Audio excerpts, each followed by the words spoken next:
What's up, y'all? It's Coach Jus10. What's up, y'all? It's Coach Jus10. We're here again. Very special episode with the Sit Down Podcast. We have Kiwi Gardner. What's up, Kiwi? How you doing? What's up, baby? How you doing? Chilling. So, let's start with a brief introduction on yourself. Just tell us how old you were when you got in the hoop and everything, and where you started playing at. I think I started playing. I probably picked up the ball initially because of my little brother. He's about a year. Yeah, he about Really? a year. Yeah. So he hooped first, or He hooped first. Oh wow, I didn't know. So that. yeah, Pete started playing a little bit before me, and we were young. No, I was probably like 6. He was probably like 4. He was a natural. And That's crazy. Where'd y'all hoop at? The backyard. I think the first gym we went to was probably 47th YMCA. He Oh, was up there with us. Yeah. So that's that was that's when I met y'all. Facts. That was the first gym we went to. We had The ball was bigger than both of y'all. You know what I mean? That was the first gym. I didn't know Pete got you in the hoop. No, that's dope. Yeah, no, P was the first one to hoop. That's crazy. Yeah. And then so from there you started hooping where you played with DBC. I know for a while. Who else did you play for in middle DBC. school? Played with the Soldiers a little bit. I was playing with my Valley team, the Bulldogs. Okay. EOIDC, we had our own team too.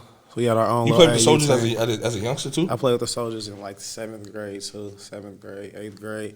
And we wasn't doing that well. At one point, I think they disassembled the squad. And then they just put Jabari on the older team and put DA on the younger team. And everybody else was You had to go figure it out. They had to go. It was washed. I didn't know that. Yeah. So you played for them, and then what middle school did you go to? Bohannon and Hayward. Oh, really? I didn't Yeah. know that. Bohannon and Hayward. Played for Frick. That was crazy. So you played for Frick. I played for Frick, school. went to Bohannon, and then I also got to play. That's when I got to play against at Bohannon. I got to play against Rod Bobbitt? Bobbitt. I love him. Love Rod, and from being out there, I got to play against Isaiah Taylor too. Because then I went and played at St. John's. See, I did that too. Yeah. 8th grade year, I went to Bret but I played for St. Charles. None of our team went to that school.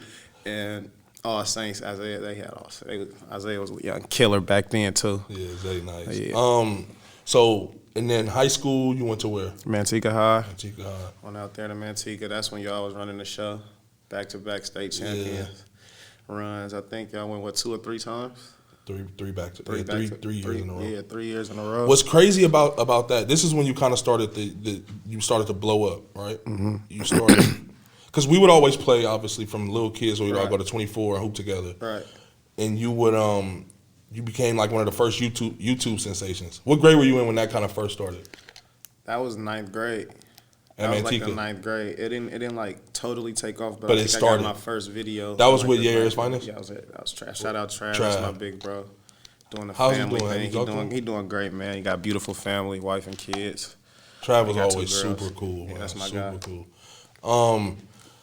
Talk a little bit about that. How does it feel in seeing that that's a thing now? Everybody's YouTube sensations, and all these people are famous in middle school. You know what I mean? Yeah, These young dudes. yeah.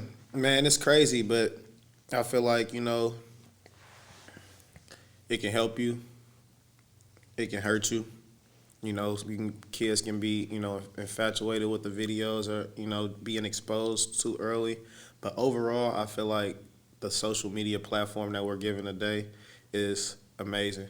The fact that you can build your own brand and be whoever you want to be, and put that out for the world to see and pretty much monetize on that. I think that's awesome. I think eventually they're gonna start letting them, collect endorsements and stuff like that. Right. They have to Right. at this point. Right. You know what I mean? These kids are literally walking brands Right. in middle and early high school. Early high school. You know what I mean? So it's Mikey Williams is crazy. Who? Mikey Williams. Yeah, is that the one who just said he might go to HBCU? Yeah, he said that he would might be go- huge, yeah, that'd bro. be crazy. That would be huge.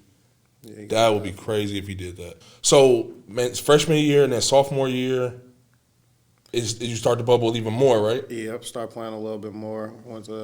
I had a good little sophomore season. And then who you playing AU with at this time? Soldiers at this time. Back to the Soldiers. And am I with Hoosiers or the Soldiers at this time?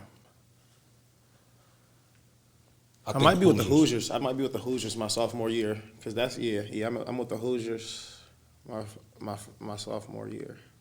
You with the Hoosiers at this time? I'm with the Hoosiers at this time. You played 1 year with the Hoosiers or 2? Yeah, because your junior year you was with the Soldiers. Right. So you played 1 year with the Hoosiers, right? Yeah. I remember coming to that game in Cupertino when y'all played the Soldiers. That was a battle. Who else was on that Hoosiers team with you? Do you remember? Yeah. We had the OG John Green. John Green was nice. Some big cousin. That boy's a dog. He's nice. Dog. Bro. He's so rough. Dog. We had the twins, Dominique and Demetrius. From St. Mary's. St. Mary's. Love them, my boys. Who else did we have on that team? Me, John Green, the twins. I'm trying to think too. We had Tommy Fry on that team. Tommy was on that team. We had. Y'all was nice that year. We had a good little team. That was nice. And y'all beat the Soldiers that game, right? Yeah, we ended up getting them. That was a good ass game, bro. Yeah, that was a good ass game. Yeah, they had. I think me and Will drove out there just to watch that game. I think it was rocking. That was game. Rumble of the Bay. Yeah. That was Rumble of the Bay. You was going on. That's when the Soldiers had Barry, Nick Johnson, yes, sir. Kyle Witcher. Yes, sir. You can make sure you get a little get some clips and put them right there. Some clips of that game. You got clips from that? You got film from It's that? on the internet. Okay, yeah, I'm gonna do that for sure. Clips, I'm gonna do that for sure. We working them boys out. I remember you ripped Nick and shot a 3 on a fast break. You remember that play? That was a big play. Because you guys were down, right? It was a close game. It was a close game. It might have been like a 1 or 2 point game. That was kind what of was like you a little thinking? dagger. You always do shit like that, though. I'm going to tell you what I was thinking. What? Barry was coming like LeBron down that left side. He was going to slap it? He was probably going to slap it. I thought you was going to try to dunk it. I saw him coming with that aggression. Yeah, he had that look on his face. Yeah, I know what you mean. I had to stop. And you hit it. I hit that thing. That was huge. Yeah, it was a big shot. So then you go, sophomore year, then are we going into junior year? Junior year, you play for arguably one of the best AAU teams ever. Soldiers. Right. So now you're with the Soldiers, and this team is unreal, bro. I heard they compared that team to like the when LeBron played with the Soldiers. Man, we had a squad. Did y'all ever lose that year? We did. We end up losing. Oh, y'all lost to Bradley Beal, Ben McLemore, the St. Louis Eagles. And then remember they had another little dude that he reminded me of TJ. And we lost to All Ohio Red that one. What's his name on that team too? Stevie Taylor Stevie was his name. He reminded me of he Oh. looked like little TJ. Oh, Stevie Taylor was going on. I remember Stevie that. Taylor, he coaching. Is he? He down in the East Coast. I think he might be at BC, Boston College. Oh, really? Maybe. I forgot. I can look right now. On my that's phone. dope. I don't want to give out bad from him. I think he might even just went somewhere else. Stevie was nice. He was killing y'all, bro. That was like one of the small. Wasn't somebody in the NBA on that team? That's in the NBA, wasn't he on that team too? But he wasn't. They had Trey Burke. Trey Burke. That's who it was. Trey Burke. But that was Stevie's show though. Yeah, he was killing y'all. Didn't he have like 30 on y'all? He had about 30 floaters. He talking about they can't guard me. Boston College alum. Ohio University alum. Right now, he's assistant coach at Langston University. So. Oh, okay. Yeah, shout out Stevie. Yeah. Y'all won everything though, huh? Yeah, we y'all was won winning everything. Except for tournament. Peach Jam, we lost to Brad. Like I said, Brad Beal and Ben McLemore. They had a few tough guys on that team too. That St. Louis Eagles team. We had beat them too, but they ended up grabbing us in Peach Jam. Oh wow! But y'all won. Y'all ran through Vegas. We ran through Vegas, ran through LA. Who was on that team with you? It was you, Barry, Da. Josiah was one Josiah of the best Turner. guards I ever seen play. Facts. Josiah's so nice. We had Nick Johnson, Kyle Wilcher. Y'all was nice. Yeah, we had Chooks out there. We had a good team for sure. Y'all was nice. So then we go. Brandon Ashley. B. Ash was on that team. He was a youngster. Him and Da was younger than y'all, right? Junior. So then senior year you go where? Westland Prep, Phoenix. How was that? It was cool, man. Like I wasn't mad at it. I liked the prep school because you was able to just like take in public school or regular school. You can only take X amount of core classes at a time. Over there, we can have like 4 or 5 core classes each semester. So it was dope to be able to like load up on your schoolwork in that aspect, and it was also dope to be around 10 other guys that was focused on basketball, and you guys all had a common goal of trying to get to play at the Division I level, and the resources around is geared to getting you to that level. And it was cool. It was real cool. I think the only thing that I really didn't like is I think it was I kind of forfeited my senior year because I went to the prep school as a senior instead of going as like a fifth year. So post grad. Exactly. So like it was still cool. Like I got to play against back in the East Coast. We played against junior colleges, and I was like essentially the infamous CSI tournament. Didn't you play in in the that? CSI tournament? Played against Pierre Jackson.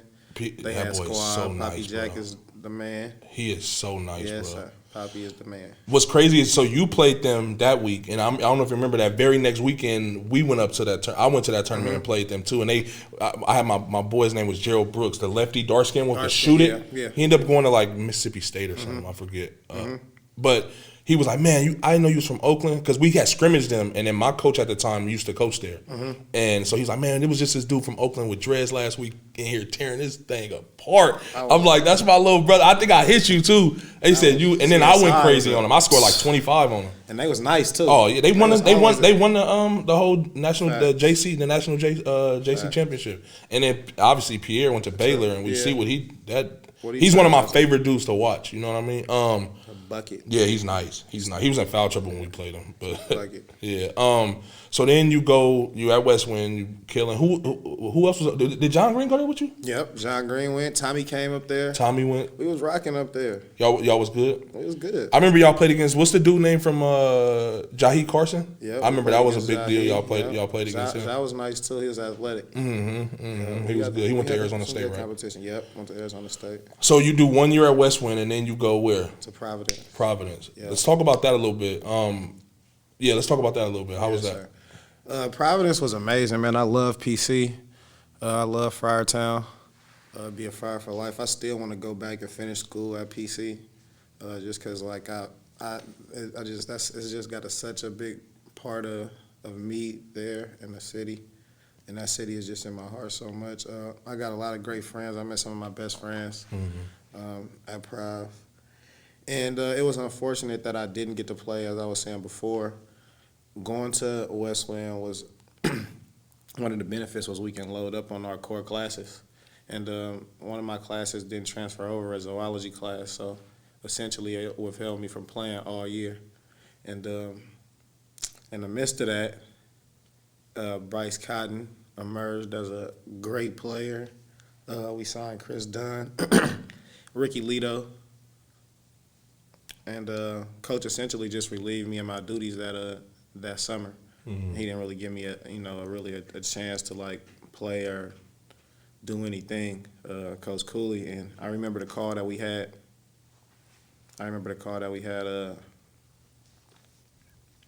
Right before I was supposed to come back to school. And I say supposed to come back to school, but I got another story for all the young athletes and everybody coming up too. I remember he called me and he was pretty much said, because I couldn't play all year. So all year I was like this great teammate, and I was cheering everybody on, and I was a good kid on campus, and it was cool. But I wasn't able to play. So he was like, it's easy to be that kind of teammate when you're not playing. When you can't play now. Right.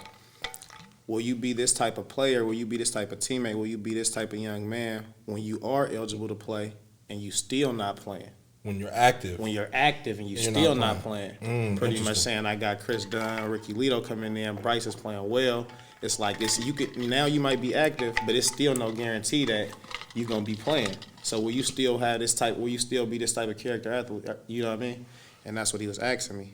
And I said, no problem. Like, of course. You feel me? And I told him the only thing that I would like is, a fair chance as we coming into the season. Like, don't just write me off right now. Right. If we get in there and all three of those guys supposed to be playing over me, I'm still gonna be the same teammate. And I know that about you. So that's just what happened. And he probably didn't feel like that could be true, And like I said, he relieved me of my duties. But then, like I said, I had that story before. This is a great story, and I've been kind of living by it ever since, because it's funny. So Bryce Cotton, amazing career right now. Is like, look, anybody that, like real basketball fans, Bryce Cotton, one of the best overseas players right now, MVP, reigning MVP in Australia, small guard, jump, shoot, dunk. He can play ball high level, super smart. He's the man. I look up to him. He was always in the gym at Prov. Like, he was model athlete. He worked on his game, and he did it the right way. Now, Coach Keno Davis was he was the coach before, and Coach Keno offered me as well, and Coach Ed Cooley offered me. So that was funny. That just worked out like that. But so Keno Davis left. Keno Davis, that's who recruited Bryce, Vince, everybody else, and then Coach Cooley recruited me and LaDontae Henn, my big brother, love him to death, and we were his 2 recruits. Now, at the time, in the transition period of Coach Cooley coming in that summer, he gives Bryce Cotton the option to go home, get settled, you feel me, recharge or whatever before he comes back to school, right? And what does Bryce do? He stays on campus.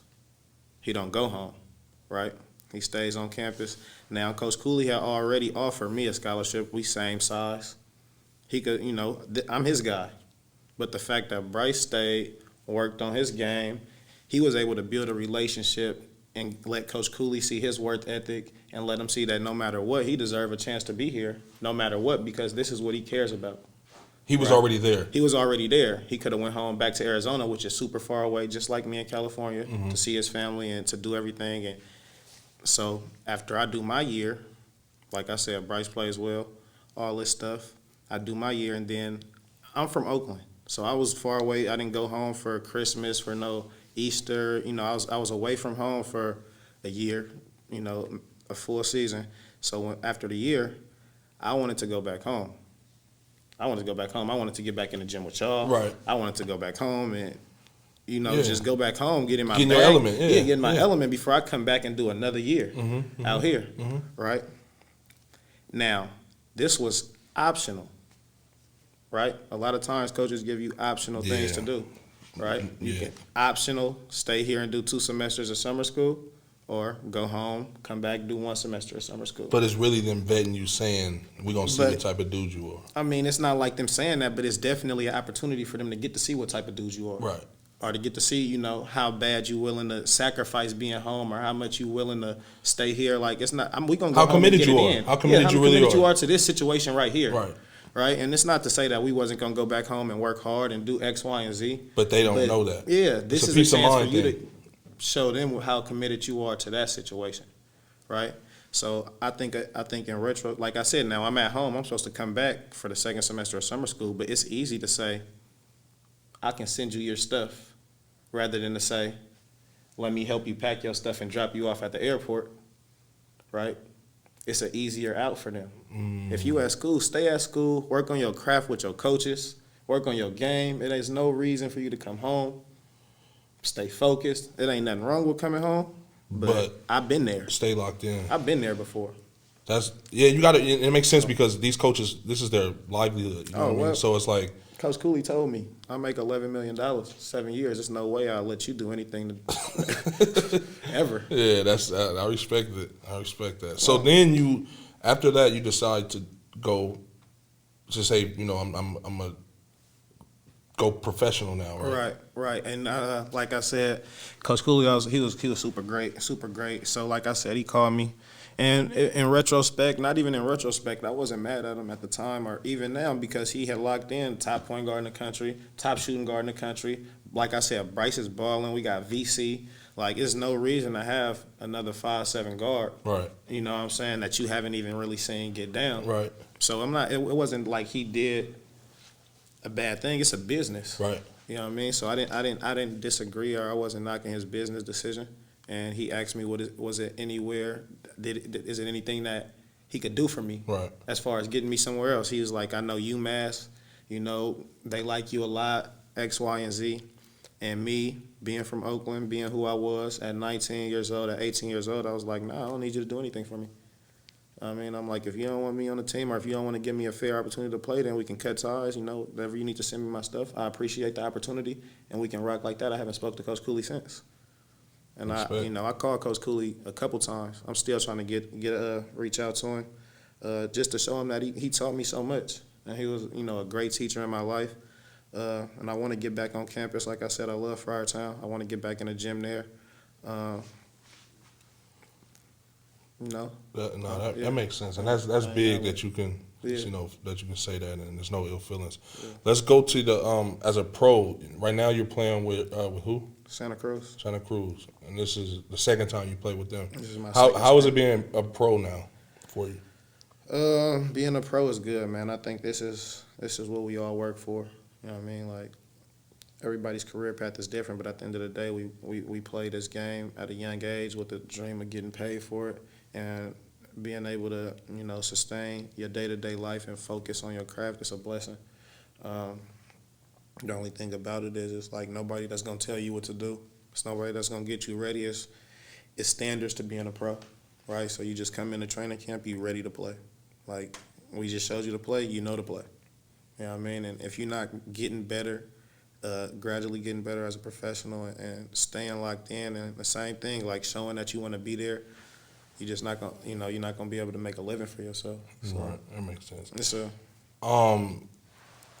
just real quick, I just want to commend you for me knowing you personally on the type of person you are, because I feel like the person you are kind of for me supersedes like Kiwi, you know what I mean, the name and the protest that you guys put on just a few days ago, like that was huge, bro. And that was like one of the most single-handedly most powerful things me personally have ever been a part of. And I want to say thank you, the way you are with the kids, my son, the way you are. Even though I'm watching you with Santa Cruz, there's times where I came to one of your games, you didn't even play, but like you said, you were that teammate you waving the towel around, you jumping up, you high-fiving every time out, you running on the floor to meet your guys coming off, and like, you can't fake that. Right. You know what I mean? That's not something that's to you is normal because that's you, but that's not something that stands out when people see that. So I just want to say, continue doing that, continue being you. You feel me? Continue to grow. I got your back or whatever. I know it's vice versa. I want to appreciate you for even coming to sit down with me. I'm gonna put together something where a group of us can come and sit down and just chop it up about random stuff. Yeah. I think that'll be dope. So I want you to be a part of that. Is there anything specific that you want to like shout out or mention or anything you got coming up? Man, you already know how I feel about you for sure. For sure. So, I mean, not really. I just want everybody to, it's a great opportunity since we right here on the camera. You just mentioned the little protest that we put together. We did a little walk for racial injustice and things of that nature. But I want everybody to really take this time while we got everybody's eyes focused on one thing, and to kind of just sit back and with all this quarantine, everybody got time to themselves to really just sit back and think about ways that we can move forward as people, right? So I just challenge everybody to do that. Try to recycle our black dollar, try to learn about business, try to encourage each other, stop making light-skinned jokes, because subconsciously we splitting, we causing a division within ourselves. Stop separating the smarts from the strong people. You know what I mean? Come together, man. Our men need to protect our women. You know what I mean? Facts. Our OGs need to teach our youth. You know what I mean? And I just challenge all of us to think about ways that we can do that as people. And that's really it for real. All right, well, man, thank you for driving out, bro. I know it was kind of hectic in the last minute. Oh, it's good. I appreciate you. I definitely want to get you back up here, though, so we could, chop it up for sure and go a little bit more in depth, all right? For sure. All right, signing out. Yes, sir.